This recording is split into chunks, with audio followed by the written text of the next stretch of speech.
10 तक गिनूंगा। राम लिखते ही, पढ़ते ही, सुनते ही, देखते ही या दिखते ही मन में जो पहला विचार आता है उसे बांध कर रखिए। पूछूंगा 1 2 3 4 5 6 7 8 9 9 9 हाथ काट कर रख दूंगा या नाम समझ आ जाए तो। कितनी दिक्कत होगी पता है राम समझ आ जाए तो। भाई राम राम तो कह लोगे पर राम सा दुख भी सहना होगा। पहली चुनौती यह होगी कि मर्यादा में रहना होगा।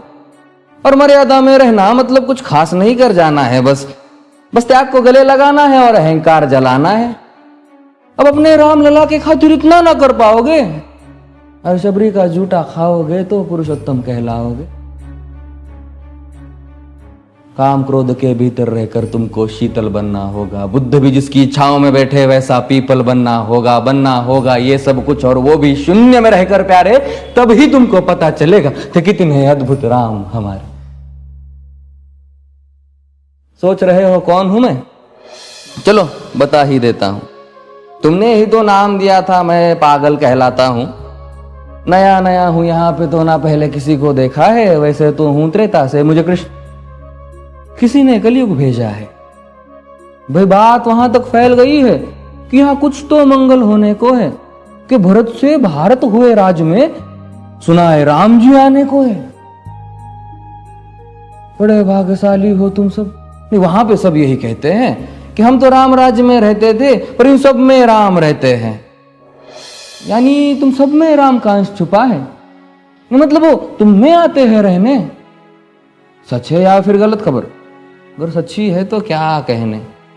तो सबको राम पता ही होगा, घर के बड़ों ने बताया होगा।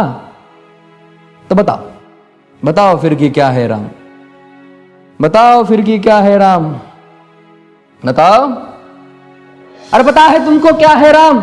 या बस हाथ धनुष तरकश में बांध, या वन में जिन्होंने किया गुजारा, या फिर कैसे रावण मारा लक्ष्मण जिनको कहते भैया, जिनकी पत्नी सीता मैया। फिर ये तो हो गई वही कहानी, एक था राजा एक थी रानी। क्या सच में तुमको राम पता है? ये वो भी आकर हम बताए। बड़े दिनों से हूं यहां पर, सब कुछ देख रहा हूं कब से। प्रभु से मिलने आया था मैं, उन्हें छोड़कर मिला हूं सबसे। एक बात कहूं अगर बुरा ना मानो, नहीं तुम तुरंत ही क्रोधित हो जाते हो। पूरी बात तो सुनते भी नहीं, सीधे घर पर आ जाते हो। ये तुम लोगों के नाम जपो में पहले सा आराम नहीं। ये तुम लोगों के नाम जपो में पहले सा आराम नहीं। इस जबरदस्ती के जय श्री राम में सब कुछ है, बस राम नहीं। ये राजनीति का दाया बाया जितना मर्जी खेलो तुम।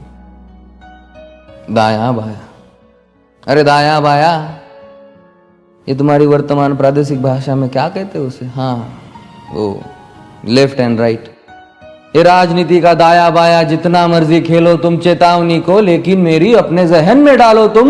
निजी स्वार्थ के खातिर अगर कोई राम नाम को गाता हो तो खबरदार अगर जुर्रत की और मेरे राम को बांटा तो। भारत भू का कवि हूं मैं, तभी निडर हो कहता हूं राम है मेरी हर रचना में। मैं बजरंग में रहता हूं। भारत की नींव है कविताएं और सत्य हमारी बातों में, तभी कलम हमारी तीखी और साहित्य हमारे हाथों में। तो सोच समझ कर राम कहो तुम। ये बस आतिश का नारा नहीं, जब तक राम हृदय में नहीं तुमने राम पुकारा नहीं। राम कृष्ण की प्रतिभा पर पहले भी खड़े सवाल हुए। ये लंका और ये कुरुक्षेत्र यूं ही नहीं थे लाल हुए।